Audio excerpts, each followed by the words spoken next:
mga tawo nga gilambigit sa pagpamaligya o gidiling droga sa dakbayan sa Talisay ang nadakpan sa Talisay City Police. Dulaan sa 200,000 pesos nga balor sa illegal nga drogas ang nasakmit. Si Police Lieutenant Colonel Randy Caballes ang hepe sa kapulisan mibutyag nga sa miaging weekend ilang girumbo ang Sitio San Jose, Barangay Dumlog, din anaa dito ang subject sa ilang operasyon.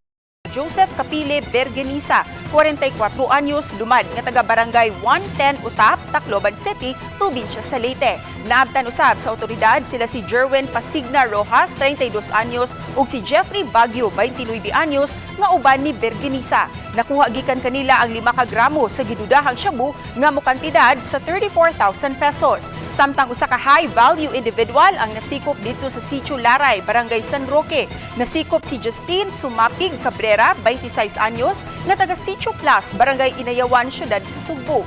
Nasakmitan kini atol sa buy-bust operation ug 25 gramos nga shabu nga may kantidad og 170,000 pesos. Matud pa ni Caballes nga padayon ng ilang pagsikop sa mga tao nga nalambigit sa illegal drugs. Ang upat gipasakaan na karon og mga tukmang kaso.